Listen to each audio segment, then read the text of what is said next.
Welcome to Silicon Valley Buzz, a TV show where we discuss happenings in this, the most fertile spot on the planet for new ideas. I'm your host, Seth Shostak, and tonight, manufacturing in the Valley. We did it once.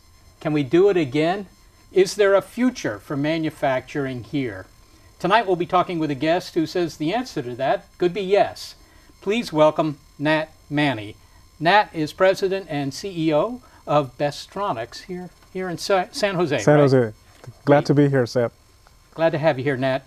You're doing electronics manufacturing here. I mean, you're really putting together electronics? Why'd you do this? Wouldn't it be better just to have a company that designs products and then you send them over the internet to someplace in Asia and have them put together there? So each region of the world figures out what it does well. We in the Valley are able to design complicated things. For that, we need an ecosystem. And this valley there's nothing like it in the world, which provides access to test engineers, software engineers, manufacturing process engineers, and all that. And that's how all these things come together. At a certain volume, certain products may need to go offshore, but majority of the work that we do for the complicated ones, they end up being here in the valley. Give me an example, the kind of product that really would benefit to having the manufacturing plant in the same city as the design guys.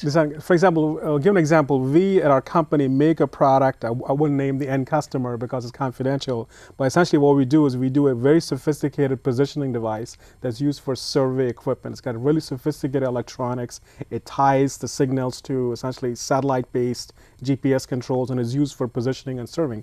It's the electronics assembly goes into a box. And believe it or not, this product actually ships to China. The Chinese, for their high-speed rail infrastructure, use this product for that part of it. So essentially, I look at manufacturing as a challenge in the sense that there's some interesting projects that we can essentially leverage the ecosystem and serve the world market. And how is Bestronics doing? I mean, are you growing? We are growing. Actually, we had a record quarter last quarter. We moved into a building that was 3 times bigger last year. We already are looking at a next building, a next couple of set of buildings. So we're actually doing well thanks to all the customers that we have and the work that they appreciated what we have done for them. Let's go back to the advantages of manufacturing here. The best engineers that you want to have on the project, if they're on the phone at night talking to their offshore suppliers, in a long time, I've done this myself in the past. When you had a product, you go get on a plane ride, you solve the problem, you don't come back 3-4 weeks later. You can't do that anymore. It seems to me, again, you've got this product, and if you've lost control over the manufacturing, that seems to me that can't work in your favor to begin with. It's very cumbersome, as you've already pointed out. You're on the phone. I mean, if it's being put together in India, that's 12 hours away, right? Nobody's awake there. That's right. So it's a one-day turnaround all the time. But beyond that, you want to fine-tune that manufacturing process, and it's very slow going. Germany trades on the fact that its products are perceived as being very high quality. So I would proudly say that whatever we make in the Valley is as good as anything else that's made out there, because the fact that we have all these inspections and standards. And the other advantage is if you have a factory that's far off, to send your quality engineer to supervise what's going on. They may look at samples. Here, they're right there. There's an issue. They come in, they get resolve it, and they can get those things solved quite easily. And the IP protection is the other thing that we talk about.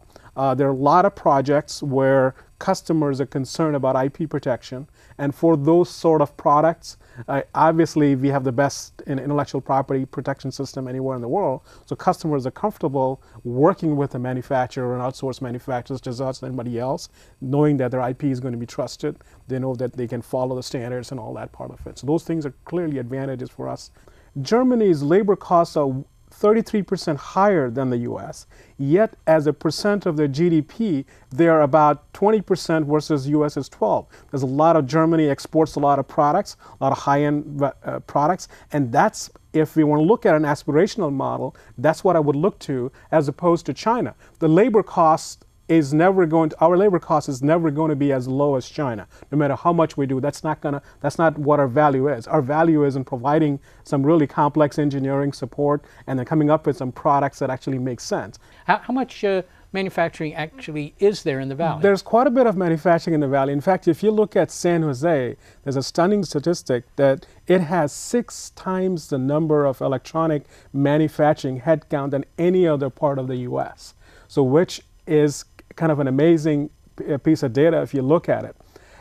As we have grown from the personal computer to where we are today, there is a lot of high-end advanced manufacturing, some complicated things that are going on in the Valley that really essentially are feeding in the Valley ecosystem. And it is very much a vibrant part of what we do today. We are talking about essentially putting together a hardware incubator for newer companies that essentially have access to the manufacturing and do that part of it. Those kind of initiatives, if we can essentially go look at as projects, they will actually create a lot of interest in the manufacturing part of it and get some folks that are real brilliant designers to really look at things like what they need to do when the product gets to high volume. So those are kind of the things we need to kind of talk about as an industry, figure out how to collaborate, how to create an ecosystem, if you will, in order for the engineers and inventors to be able to see and launch their products.